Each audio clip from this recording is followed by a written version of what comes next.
আলফা স্বাধীনে হত্যা কৰিলে শিবিৰৰ পৰা তিনিবাৰকৈ পলায়ন কৰা মোহাম্মদ সাইফুল ইছলাম উৰ্ফে ৰিখন অসম, পিতা কলিমুদ্দিন মণ্ডল, গাঁও লক্ষীপুৰ, জিলা গোৱালপাৰা। আলফা স্বাধীনৰ চলমান শিবিৰৰ পৰা যোৱা ইংৰাজী 28/7/2022 তাৰিখে নিশা প্ৰায় 8 বজাত পলায়ন কৰে। কিন্তু তাৰ পিছদিনা ৰাতিপুৱা শিবিৰৰ ভ্ৰাম্যমান টহলদাৰী গোট এটাই মোক বন্দী কৰিবলৈ সক্ষম হয়। পলায়নৰ দৰে জঘন্য অপৰাধৰ শাস্তি মৃত্যুদণ্ড বুলি জানিও মই সংগঠনৰ বিচাৰ সদনত মোৰ আত্মপক্ষ সমৰ্থন কৰি আত্মসংগঠনৰ জৰিয়তে আত্মশুদ্ধি হৈ পুনৰ দেশ সেৱাৰ বাবে মিছা প্ৰতিশ্ৰুতি দি মৃত্যুদণ্ডৰ পৰা ৰেহাই বিচাৰিছিলোঁ আৰু সংগঠনে সেইমতে মোৰ কথাত প্ৰতিয়ন গৈ চৰম শাস্তিৰ পৰা ৰেহাই দি সংগঠন কৰাৰ বাবে শেষ সুযোগ প্ৰদান কৰিছিল। ময়ো পুনৰ এনে অপৰাধ নকৰোঁ বুলি লিখিত প্ৰতিশ্ৰুতি প্ৰদান কৰোঁ।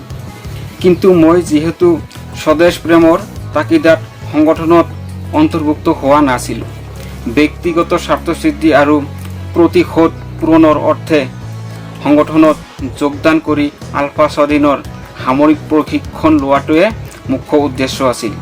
আনকি মোৰ পৰিচয় পত্ৰত ভুৱা তথ্য সন্নিৱিষ্ট কৰি সংগঠনটোক বিপথে পৰিচালিত কৰিবলৈ অপচেষ্টা কৰিছিলোঁ। মই ঘৰৰ পৰা আহি থাকোঁতে নামতলা থানাৰ ওচৰত যেতিয়া চেকিং বহিছিলে, এই চেকিঙত আমাক চেকিং কৰি নাম সোধপোছ কৰিছিলে। নাম সোধপোছ কৰাৰ পিছত আমাক থানাৰ ভিতৰলৈ লৈ গৈছিলে। লৈ যাই ID প্ৰুফ বিচাৰিছিলে, ID প্ৰুফ দিছিলোঁ আৰু দিয়াৰ সময়ত তেওঁলোকে আমাক সুধিছিলে ক'ত যাবি বুলি। তেতিয়া কৈছিলোঁ অমুক ঠাইত যাম, কিন্তু তেতিয়া তেওঁলোকে মোক আহিবলৈ দিয়া নাছিলে।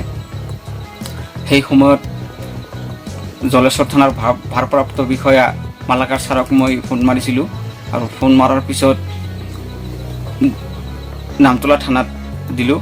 নামতলা থানাত দিয়াৰ পিছত তেওঁলোকে শুনি মোক যাবলৈ সুবিধা কৰি দিছিলে। মই সামৰিক প্ৰশিক্ষণ সমাপ্ত কৰি শিবিৰ কৰ্তৃপক্ষক জনাইছিলোঁ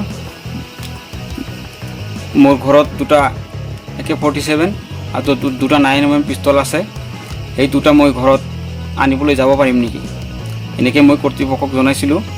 আৰু কৰ্তৃপক্ষক মই কৈছিলোঁ কৰ্তৃপক্ষই যদি মোক আনিবলৈ যাব দিয়ে তেতিয়া সেই পিষ্টল দুটা মই লৈ আৰু AK-47 দুটা লৈ মই আকৌ শিবিৰত আহিম।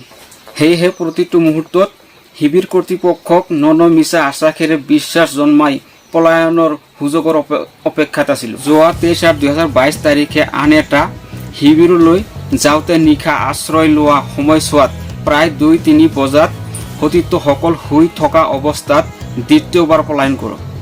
সেইবাৰো মই পলায়নত সফল হ'ব নোৱাৰিলোঁ। আকৌ বন্দী অৱস্থাত শিবিৰলৈ বুলি লৈ আনোতে পাহাৰৰ পৰা নিজৰাত জঁপিয়াই তৃতীয়বাৰ পলায়নৰ চেষ্টা কৰিছিলোঁ, যদিও 25/8/2022 তাৰিখে আবেলি পুনৰ কৰায়ত্ব হওঁ। নিষ্ঠ স্বাৰ্থৰ বাবে কৰা এনে প্ৰতি বিপ্লৱী আৰু জাতিদ্ৰোহী কাৰ্য বুজি পায়ো বাৰম্বাৰ এই দুষ্কাৰ্য কৰিবলৈ চেষ্টাৰ ত্ৰুটি কৰা নাছিলোঁ। শেষত মই সফল হ'ব নোৱাৰিলোঁ। গতিকে আজি নিজে কৰা অক্ষমনীয় অপৰাধ অকপতে স্বীকাৰ কৰিছোঁ আৰু সংগঠনে আৰোপিত কৰা চৰম শাস্তি মূৰ পাতি ল'লোঁ। শেষত নৱপ্ৰজন্মৰ প্ৰতি মোৰ বিনম্ৰ আহ্বান, মোৰ নিচিনা ব্যক্তিগত স্বাৰ্থত অন্ধ হৈ আলফা স্বাধীন সংগঠনৰ মহান স্বাৰ্থক সুৰক্ষিত নকৰে যেন